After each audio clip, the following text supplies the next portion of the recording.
ന്യൂസിലാൻഡിലെ Christ ചർച്ചിൽ കഴിഞ്ഞ മാസം 15 നടന്ന ഭീകരാക്രമണത്തിൻ്റെ ഞെട്ടൽ വിട്ടുമാറും മുമ്പ് കൊളംബോയും ചോരക്കളമായിരിക്കുന്നു. 290 വിലപ്പെട്ട ജീവനുകളാണ് മാനവരാശിക്ക് നഷ്ടമായത്. 500-ലേറെ പേർക്ക് പരിക്കേറ്റു. പലരും ഗുരുതരാവസ്ഥയിലാണ്. മരിച്ചവരിൽ ഒരു മലയാളി അടക്കം 5 ഇന്ത്യക്കാരും മറ്റ് നിരവധി വിദേശികളും. ന്യൂനപക്ഷങ്ങളെയും ആ രാജ്യത്തിൻ്റെ സാമ്പത്തിക നട്ടെല്ലായ ടൂറിസം മേഖലയെയും തകർക്കുക എന്ന വ്യക്തമായ ലക്ഷ്യത്തോടെ നടന്ന ആക്രമണമാണ് ഇതെന്ന് ഇതിനകം ലോകം തിരിച്ചറിഞ്ഞു കഴിഞ്ഞു. LTTയുമായുള്ള രക്തരൂക്ഷിത പോരാട്ടങ്ങൾ അവസാനിച്ച് കഴിഞ്ഞ ഒരു ദശാബ്ദക്കാലമായി ആ രാജ്യം ഉയർത്തെഴുന്നേൽപ്പിൻ്റെ പാതയിലായിരുന്നു. ആ സാമ്പത്തിക മുന്നേറ്റത്തിന് കൈത്താങ്ങായത് അവിടുത്തെ ടൂറിസം മേഖലയാണ്. എന്നാൽ LTTയുടെ നല്ല നാളുകളിൽ പോലും ശ്രീലങ്ക ഈ ഈസ്റ്റർ ദിനത്തിൽ നടുങ്ങിയതുപോലെ നടുങ്ങിയിട്ടില്ല, ഭയപ്പെട്ടിട്ടുമില്ല. ഈസ്റ്റർ ആരാധനയ്ക്കിടെ കൊളംബോയിലെ സെൻറ്റ് ആൻ്റണീസ് പള്ളിയിലും നഗാംബോ സെൻറ്റ് സെബാസ്റ്റ്യൻസ് പള്ളിയിലും ബത്തിക്കലോവയിലെ സിയോൺ ചർച്ചിലുമായിരുന്നു 3 സ്ഫോടനങ്ങൾ. തൊട്ടുപിന്നാലെ വിദേശ സഞ്ചാരികളുടെ താമസ കേന്ദ്രങ്ങളായ ഷാങ്ഗ്രില സിനമൺ ഗ്രാൻഡ് കിങ്സ്ബറി തുടങ്ങിയ പഞ്ചനക്ഷത്ര ഹോട്ടലുകളിലും ഉഗ്ര സ്ഫോടനങ്ങളുണ്ടായി.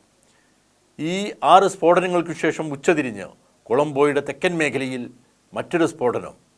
എല്ലായിടത്തും ആളുകൾ കൂട്ടത്തോടെ മരിച്ചു.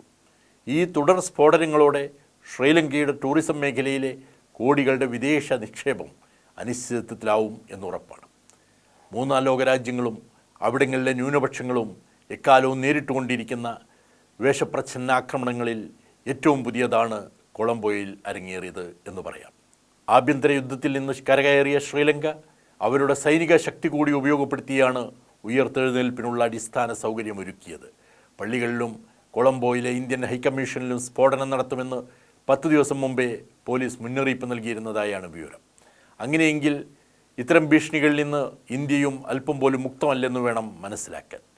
വിഭാഗീയതയുടെയും സംഘർഷങ്ങളുടെയും വിളനിലമായിരുന്നെങ്കിലും കാലത്തിനനുസരിച്ച് മാറാൻ ശ്രീലങ്കയ്ക്ക് സാധിച്ചിരുന്നു.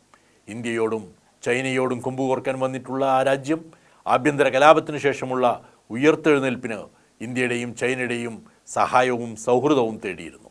എന്നാൽ ശ്രീലങ്കയുടെ അന്തഛിദ്രത്തിൻ്റെ കാരണങ്ങൾ ഇപ്പോഴും പരിഹരിക്കപ്പെട്ടിട്ടില്ല. ഇത് പല ശക്തികൾക്കും നുഴഞ്ഞു കയറാനും മുതലെടുപ്പ് നടത്താനും സൗകര്യമാവുന്നു എന്നത് മറ്റൊരു വസ്തുതയാണ്.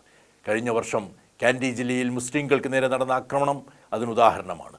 തമിഴ് പുലികളുടെ പരാജയത്തോടെ സിംഹളർ ശക്തമായതും വിഭാഗീയത കൂടുതൽ വളർന്നതും ശ്രീലങ്കയുടെ ശാപം തന്നെയാണ്. അന്താരാഷ്ട്ര നിയമങ്ങളും മനുഷ്യത്വവും മുൻനിർത്തി ലോകരാഷ്ട്രങ്ങളും അന്താരാഷ്ട്ര ഏജൻസികളും ശ്രീലങ്കയോട് അനുതാപപൂർവ്വം പെരുമാറുകയും ആ രാജ്യത്തിൻ്റെ മുറിവുണക്കാൻ കൂടെ നിൽക്കുകയും ചെയ്യേണ്ടത് ഇപ്പോഴാണ്. കാരണം പേടിച്ചരണ്ടുപോയ ആ കൊച്ചുദ്വീപ് ഇപ്പോൾ ലോകത്തിൻ്റെ കാരുണ്യമർഹിക്കുന്നു.